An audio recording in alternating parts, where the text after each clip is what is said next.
Hello everyone, this is Panya Naran from class 10C and today I'm here to discuss about the criterion used by World Bank and UNDP for comparing countries. So one of the very basic mistake that we all make is that we don't know that what is World Bank and what is UNDP. So the purpose of forming of these organizations are very different. So let's read that first. So the World Bank is an international organization dedicated to providing financing, advice and research to developing nations to aid their economic advancement. And the bank predominantly acts as an organization that attempts to fight poverty by offering developmental assistance to middle and low income countries. And what's the purpose of UNDP then? So UNDP stands for United Nations Development Program, and it's an United Nations global development network which promotes technical and investment cooperation among nations and connect countries to knowledge, experience and resources. So what's the difference between UNDP and World Bank? So World Bank was set up in year 1944 and the UNDP was established in the year 1965. So the World Bank was set up with a purpose to provide loans to the countries whose infrastructure was destroyed by the war or to help them develop. And UNDP was set up to help countries eliminate poverty and achieve sustainable human development. And the World Bank gives a report on the basis of World Development Report. Please mark my words. The World Bank gives a report on the basis of World Development Report, and the UNDP gives a report on the basis of Human Development Report. So you can see the logos of both the organizations here. So actually, what is the criterion used by World Bank to compare countries? So according to World Bank, income as the one of the most important criteria to compare countries. Please mark my words, it is the one of the most important, not the most important. And in World Development Report generated by World Bank, brought by the World Bank, it uses the concept of average income, which is the sum of total income of the country divided by the total population. The average income is also called the per capita income, and the World Bank has divided the country into three groups, which are rich countries, low middle income countries and poor countries. So what according to World Bank are rich countries? So according to the report of 2016, countries with a per capita income of US dollars 12,236 per annum and above are known as rich countries, and those with the per capita income of US dollars 10,005 or less are known as low income countries.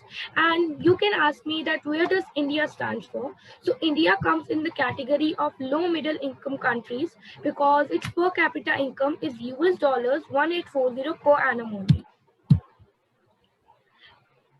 Let's come to the next slide, which states that what is the criteria used by UNDP to compare countries then.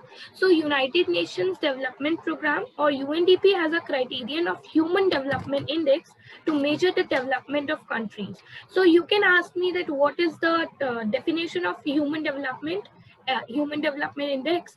So human development index is a static composite index of life expectancy, education and per capita income indicators which are used to rank countries. So what are the bases on which the HDI is calculated? So it is calculated on the basis of per capita income, life expectancy, literacy rate and gross enrollment ratio, and also the health status. So the per capita income you all know is average income. Life expectancy is the measure of the average age of a person in the country. It helps us to know the health facilities of that country. Literacy rate, as we all know that education is also one of the most important criteria for development of a country. And then comes the gross enrollment ratio. So the gross enrollment ratio, it measures the education gain at three levels at the primary, secondary and higher education level.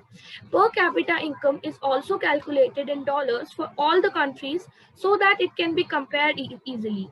So an HDI is calculated for about 189 countries. I am wrong here, so please don't make that a big issue. Yeah, you have to make corrections here. It's a 189. Okay, children? Yeah, ma'am. Yeah, okay. The HDI has been calculated for about 189 countries, and according to it, the rank of India is 134 and the rank of Sri Lanka is 97, which is much better that of India. And we are required to make progress in the education and health sector as yet. And the health status is that this is also measured that how much ratio of the country's people are healthy and how many are still to seek support. Now, what are the limitations of the criteria used by World Bank that over UNDP? So the main criterion used by the World Bank in classifying different countries is per capita income or average income of a person in a country. Am I right?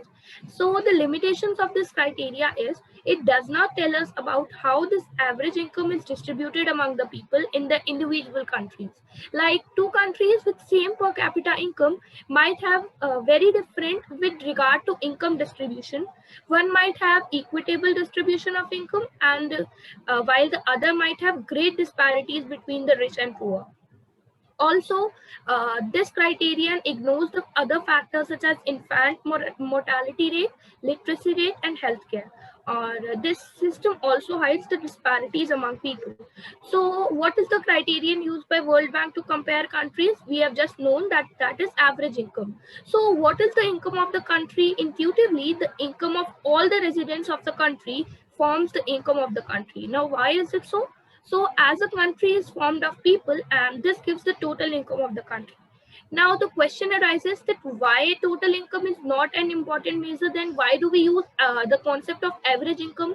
So the answer is that since countries have different populations, and in the case of comparing total income, will not tell us what an average person will earn in a country, or it can also not tell that if the person of other countries is better off in a different country or not.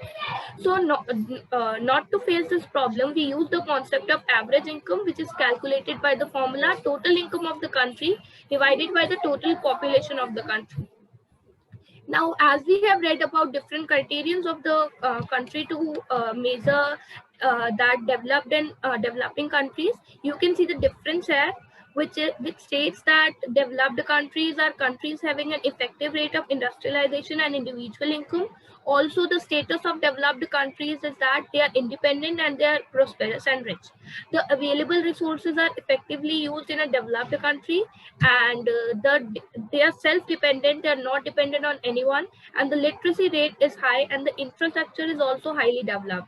The GDP is also high, but this case is slightly different in the case of developing countries. So let's see that too. And the growth in developed countries is high, having high industrial growth, and the rate in developed countries is that there is low infant mortality rate and high life expectancy. The poverty and unemployment is also very low, and developed countries generates revenue from industrial sector. Also, the distribution of income is equal in developed countries, and HDI also high. I think that you all must have understood the topic, and my sources for this PPT was Wikipedia and NCERT Book of Economics. Thank you for listening to me. Excellent, excellent. Digital clapping for her even. Very good, very good. So